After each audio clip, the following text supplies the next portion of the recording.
Hey, did you know I'm starting a book club? Hey everyone, welcome back to Andrew's Wizardly Reads, and today guys we are talking about something very exciting that I am bringing to the Patreon. Before we get into this, please do me a favor, like this video and subscribe to the channel as it does help the channel grow, and you can check the description box down below for all the links to the Patreon as well as to the Discord if you want to just kind of chat on a more regular basis and hang out with an amazing community. Now, as the intro says, I am starting a book club for the Andrew's Wizardly Reads Patreon, which you can join for as little as $1. That helps really support the channel, keep the lights on, support video editing and equipment upgrades and maintenance and stuff like that. And so one of the things I wanted to do is, in the past, it's always been like, bracket, make me read something. But I want to have a discourse with people. I want to have fun. And so I'm looking to start a monthly book club where, for right now, the first year, it's going to be standalones, and then I've contemplated either a horror book club for the year after, or maybe an indie book club for the year after that, or some version thereof, which I'm always open to suggestions from my patrons, because ultimately it's about us connecting and having a great time about books. And of course, a quick cut in, because I forget to mention everything, because I speak off the top of my head. I would also like to do a kind of like monthly chat with the patrons to discuss the book club books, which it doesn't have to necessarily be about the book club books. Like, it just could turn into a patron call where we kind of mention the books, but that's also something I would like to do with this book club. So, I've already kind of floated this idea to the Patreon, and I was like, hey, what are some books that sound good to get this thing started off? And so for February, when the book club starts, we are going to be doing Blood Over Brighthaven? Yeah, okay. Blood Over Brighthaven by M.L. Wong. This seems to be the one that people are most interested in getting started with, so this is what we are going to be doing. Essentially, I am either going to have a chat in the Discord, or I'm going to have a chat on Patreon itself, because they have a chat community feature. And if I can do more than one chat, then I will create a chat specifically for the book club on the Patreon. This is going to be exciting. This is dark fantasy. I'm very, very excited about that. But I've gone ahead and scoured my shelves because we are doing a Read Our Shelves challenge. And I was like, what standalones do I have that I would love to just be able to slot to the side and be like, hey, I've planned to read these this year. And I was like, you know what? I'll let you guys know now, so that if you do want to sign up for the Patreon and you do want to participate in this book club, you know what books we're going to be reading.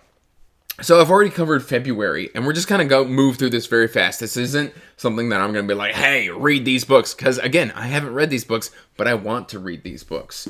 So some of these have come off of like many recommendations from viewers on the channel and stuff like that, or stuff I've just stumbled across. But in March, I've been wanting to check out the Anubis Gates by Tim Powers, and this is what I am reading for March, because frankly, why not? This is a standalone. It's kind of got some time travel elements in it. It's supposed to be really, really good, and I've been really wanting to check out Tim Powers for a while now, so I figured my birthday month was a good time to do so. Treat myself. I've also got the audiobook of this one, so it just makes it an easy slot in where I can kind of just multi-format a book. So we got Tim Powers for March, the Anubis Gates. Then we've got, let's see, Fairy Tale by Raymond E. Feist. And essentially, I have not read any Feist that wasn't Rift War related, and this is one of his standalones. I recently found a hardcover copy of this, and I was like, okay, fair enough. I believe this one is about a small town with like demons or something like that, or a good coming of age. It says Gloria and Philip Hastings, their 8-year-old twins, Sean and Patrick, and Phil's teenage daughter Gabriel have pulled up their California roots to move. They're looking for a fresh start, and they think they just may have found it until the day Sean and Patrick discover the secret of fairy woods. So we've got some magical woods or something like that. Relocation. This sounds amazing. So this is April. And yes, if you are wondering, is Andrew just making this up on the fly? Yes, this schedule is 100% on the fly, because that is the way to do it. Catch myself off guard and by surprise. I don't know why I like doing that to myself. I just do. All right, we've got up next, boom, for May, February, March, April, May, yeah, The Malevolent Seven by Sebastian de Castell. I love me some Sebastian de Castell, and I believe this is like a take on like 47 Ronin or something like that. But it's like you think you know wizards, think again. This is like a motley crew of wizards with some like dark sort of aspects to them. And I've heard nothing but good things about this. So we're going to slot this in for May. Which brings us up to June. What do I want to read in June? We're going to mix things up a little in June. And we're going to do this right here, my first Chuck Wendig.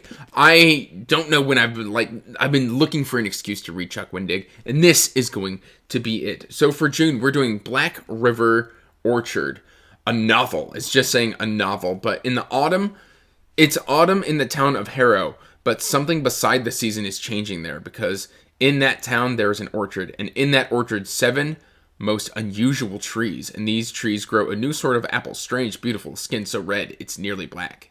Take a bite of one of these apples and you will desire only to devour another and another. You become stronger, more vital, more yourself. And it just, I don't know, this just sounds awesome. And for that reason, I want to read it. Look at this cover. It's got an apple. It's got a skull in it. You know this is going to be a little bit on the darker side. So that's for June. July, again, we're going to do this for July. We're going to do Red Rabbit, a fantasy Western horror, or a Western horror. I think this is just a Western horror. I don't think this is fantasy.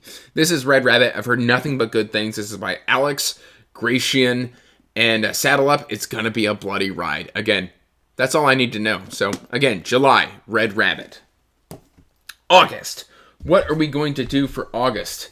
August feels like a perfect time to do Song for Our Bone by GGK. I've already read the prologue of this once. I loved it. It's supposed to be absolutely beautiful. I know people who say this is one of their favorite GGKs. So saddle up. Here we go for Song for Our Bone. Fantastic GGK. And Blaze the Grunt is a warrior. He fought for his king and his country until the king died with an arrow in the eye. So, yeah. Again, I've already tried this. I've sampled it. It sounds fantastic. So I believe that brings us to September. September feels like a good time to do The Bone Clocks by David Mitchell. I've heard this is a great place to start David Mitchell, so that's where we're going to start him. It's supposed to be like a genre blending, interconnected tales sort of story, so I don't know much about this, but I'm excited to try it. So then we've got 3. So we just did September. We've got October. For October, of course, that's a spookier. I had this on for last October. I didn't get around to it. This is Peter Straub's Ghost Story. Aptly named Ghost Story. This is horror. What's the worst thing you've ever done? In the sleepy town of Melbourne, New York, 4 old men gather to tell one another stories. Some true, some made up, all of them frightening. So we've got Ghost Story right there for October, which leaves us with 2 months left to tackle. And that brings us to, well, October, November. November's cold. Ararat Mountain. This is supposedly a Bram Stoker horror winner, and that's why this is here. I've been wanting to check out Christopher Golden ever since I first tried Joe Hill, because he did an introduction for 20th Century Ghosts, and I was like, ooh, that sounds really interesting. I like the way that this guy wrote this introduction. So Ararat is where I am going to be starting with Christopher Golden, although I do have another one of his books, which I might read some point throughout the year, but as of right now, I haven't read any Christopher Golden, so this is where I think a good place to start, and it's relatively short. And then closing out the year, December. Well, that's going to be Song of the Beast by Carol Berg. And this is just something I've been wanting to try for a long time. It's becomes highly recommended from many, many of my friends. And it's a standalone. I want to try Carol Berg. I've got a ton of Carol Berg books down on the shelf. And this seems like a good place to start. I have read the first page of this, and let me tell you what, the writing is gorgeous. So those are the picks for the 2025 book club. They're all readily accessible. They're all standalones. And now if you want to join, again, link to the description box down below. For that Patreon, you can sign up for just $1 if you want to kind of take part in this book club. $1 a month. And I hope to have a great time with this. I hope this does well. And I hope we have some great discussions around these books. And that's all I've really got for you today, guys. So till next time, peace out. Stay magical. Bye. And as always, I want to give a huge thank you to my patrons. Thank you for supporting my passion and my hobby. It means the world to me.